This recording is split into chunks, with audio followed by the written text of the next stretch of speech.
নমস্কার বন্ধুরা, অযোধ্যার রাম মন্দিরে মূর্তি প্রতিষ্ঠার পর থেকেই রামলালার দর্শন করতে মন্দিরে ছুটে আসেন বিপুল সংখ্যক ভক্ত।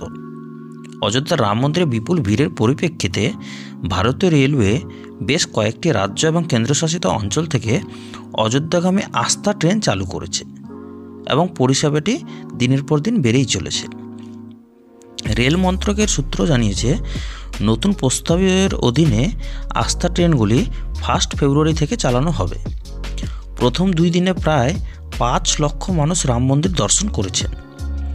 এই ট্রেনটি হবে স্লিপার কোচ, শুধুমাত্র ট্রেন। সব কোচই হবে নন এসি এবং স্লিপার। সূত্রের খবর, টিকিটের মূল্যে নিরামিষ খাবার, কম্বল ও বালিশ দেওয়া হবে। কিছু গন্তব্য শুরু হবে হরিদ্বার অযোধ্যা, পুরী অযোধ্যা, হাওড়া অযোধ্যা সহ রাজ্যের বিভিন্ন গুরুত্বপূর্ণ স্টেশন থেকে এই ট্রেন ছাড়বে। সাধারণ মানুষের যাতে অযোধ্যায় রাম মন্দির দর্শনে যেতে পারেন, তার জন্যই এই ব্যবস্থা। উল্লেখ্য, রাম মন্দিরকে কেন্দ্র করে অযোধ্যায় পর্যটন কেন্দ্র গড়ে উঠতে চলেছে। রাম মন্দির দর্শন করতে দেশের পাশাপাশি বিদেশেরও বহু মানুষ আসবেন বলে আশাবাদী সরকার। তাই রাম মন্দির উদ্বোধনের আগেই নতুন করে গড়ে তোলা হয়েছে অযোধ্যা রেল স্টেশন ও অযোধ্যা বিমানবন্দর। অযোধ্যা বিমানবন্দরের আসলে আগে বিমান ঘাঁটি ছিল, নাম ছিল মর্যাদা পুরুষোত্তম শ্রীরাম অযোধ্যা আন্তর্জাতিক বিমানবন্দর।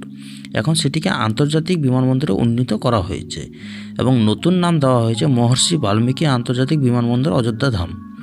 চলতি মাসে বিমান পরিষেবাও শুরু হয়ে গেছে। তো বন্ধুরা, আপনারা কারা কারা এই আস্থা স্পেশাল ট্রেনে অযোধ্যা আসতে চাইছেন অবশ্যই কমেন্ট বক্সে জানিয়ে যাবেন এবং ইনফরমেশনটি ভালো লেগে থাকলে অবশ্যই বন্ধুদের সাথে শেয়ার করবেন। ধন্যবাদ।